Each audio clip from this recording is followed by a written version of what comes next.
Sean bienvenidos, soy la doctora Jimena Aguilar y hablaremos de una patología muy frecuente que se presenta a mayor edad, la osteoartrosis. Conceptualizamos la osteoartrosis, es una enfermedad, es un desorden que se caracteriza y compromete las articulaciones móviles y se caracteriza por un estrés celular y la degradación de la matriz extracelular que se inicia por microinjurias o activan una respuesta reparadora mal adaptativa, que incluye la activación de diferentes vías proinflamatorias de la inmunidad innata.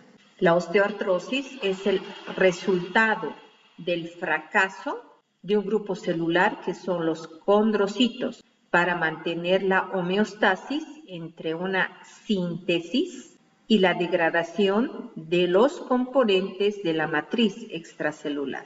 Este tipo de patología es de carácter degenerativo de las articulaciones sinoviales, diartrodiales, caracterizadas por la afectación del cartílago articular, lo que generará también cambios alrededor de la misma articulación. De esta manera, en esta patología existe una afectación inicial del cartílago articular, de la membrana sinovial y del hueso subcondral, lo que generará un fracaso articular. Este tipo de enfermedad es más común a nivel de la articulación de la rodilla. Sobre los 60 años puede encontrarse que más del 90% de la población presenta esta articulación afectada y va a requerir a futuro la cirugía de reemplazo. Esta enfermedad es una enfermedad crónica del aparato locomotor, pero que no tiene implicación sistémica. Dentro de la etiología, patogenia y fisiopatología se identifican los siguientes factores. Los factores de riesgo, género, factores genéticos en relación al polimorfismo de un solo nucleótido, la edad, la obesidad, la lesión mecánica y otras anormalidades. Sobre una base genética determinarán una expresión alterada en lo que se refiere al anabolismo y el catabolismo, en favor del catabolismo, lo que generará una degradación del cartílago articular y el fracaso de la articulación. Si bien en la osteoartrosis el elemento fundamental alterado es el cartílago articular, veremos que también esta patología presentará una afectación de la membrana sinovial con una sinovitis leve. La sinovitis leve posteriormente a esta presentará afectación del cartílago articular, daños en áreas focales con afectación de la matriz extracelular. Posteriormente se producirá una remodelación del hueso subyacente y la formación de los osteofitos, como producto de un exceso entre la formación de hueso y la resorción de este. Tendrá sus repercusiones clínicas, generando dolor en el paciente y pérdida de la función. Este tipo de patología es más frecuente a mayor edad. Se ha visto que las prevalencias se incrementan a partir de la quinta década de la vida, mayores en el género femenino, esto en relación a la afectación hormonal de esta característica de esta etapa de la vida al culminar el periodo fértil, esto en relación al hipoestrogenismo. Sin embargo, se ha visto también que a partir de los 40 años la prevalencia va en ascenso. En algunas revisiones la casuística establece no los 50 años, sino los 40 años en una curva ascendente hacia este tipo de patología. Estimaciones para el año 2040 se ha visto que este tipo de patología se incrementará de manera muy importante, con prevalencias de hasta el 48% y el 53% a partir de los 40 años.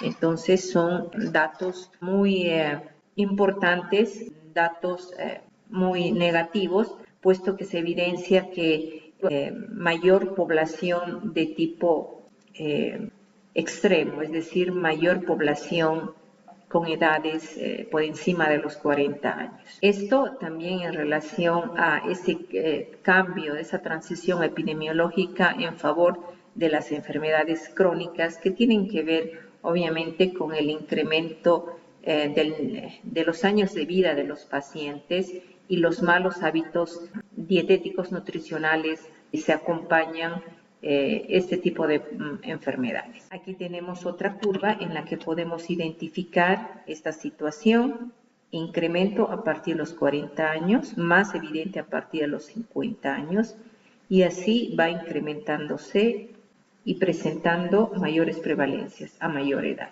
Lamentablemente, a nivel mundial y a nivel Latinoamérica, cada vez las poblaciones de mayor edad se van incrementando y por lo tanto la patología crónica con ella. Se han identificado factores etiológicos como la susceptibilidad genética, la ocupación de las personas, actividades en las cuales los individuos están sometidos a diferentes grados de presión excesiva. También tenemos la realización de ejercicio físico, poblaciones en las que no se realiza esta actividad, alteraciones articulares, como por ejemplo el genovarus. También tenemos patologías de la columna vertebral como la espondilolistesis, que se presenta o que se producen secundaria a traumatismos o procesos fisiológicos normales como el embarazo. También tenemos patologías de la columna lumbar. Por ejemplo, tenemos la sacralización de L5 y la lumbarización de S1.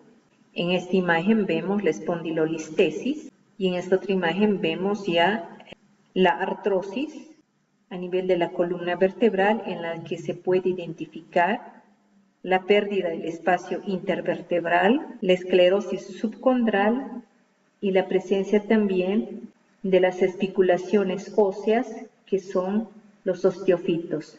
Estos osteofitos se producen por un exceso entre la formación de hueso y la resorción de una manera anómala. Otro factor de riesgo está en relación con el peso. Se ha visto que el incremento del índice de masa corporal mayor a 25 tiene repercusiones. Las personas que tienen un índice de masa corporal mayor a 25, el incremento de 2 puntos por encima de ese valor incrementa en 1.5 veces el riesgo de padecer osteoartrosis. También se ha identificado que las personas que tienen un índice de masa corporal mayor a 35, por cada punto de elevación de ese valor de 35, el riesgo de sufrir osteoartrosis se eleva en 7 veces. La edad es otro factor que se ha identificado y se ha visto que es en las casuísticas. A partir de los 50 años, pues tenemos unas curvas muy ascendentes, ¿no? Y es en la imagen también que les mostré acerca de las estimaciones, pues este tipo de patologías se incrementan incluso a partir de los 40. Cuando hablamos de la fisiopatología de este tipo de enfermedad, tenemos que recordar componentes del cartílago normal al ser la estructura fundamental que se altera en este tipo de patología sin dejar de lado la membrana sinovial y sin dejar a un lado tampoco el hueso subcondral que también se altera. Dentro del componente celular, los condrocitos que representan del 1 al 2% del volumen total del cartílago. La matriz extracelular con su componente de agua y su componente en peso seco.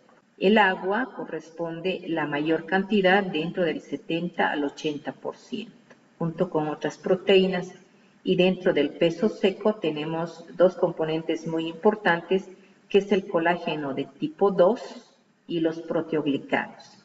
Dentro del colágeno tipo 2 vemos que en este tipo de patología se afecta especialmente este tipo de colágeno, pero también recordemos que se afecta de manera secundaria el colágeno 9, 10 y 11. Se afectan también los proteoglicanos con un componente muy importante que es el agrecano. El agrecano tiene la función de poder atraer sodio y con ello agua, y mantiene la fuerza tensil del cartílago articular y la vitalidad de la articulación. Tenemos en esta imagen los elementos del cartílago importantes en la osteoartrosis. Dentro del componente celular, los condrocitos. Dentro de la matriz extracelular, las fibras colágenas, los proteoglicanos, con la presencia del agrecano, que tiene la función, su afinidad por el sodio, y al tener esa afinidad, pues arrastra con ella el agua. Y también otras glucoproteínas que también son importantes, pero las anteriores son las más relevantes. En esta imagen podemos identificar esos elementos. En esta imagen identificamos la fibra colágena. La fibra colágena, que es producida por condrocitos y también por algunos sinoviocitos. Esta fibra colágena se une a un proteoglicano y ese proteoglicano es el agrecano.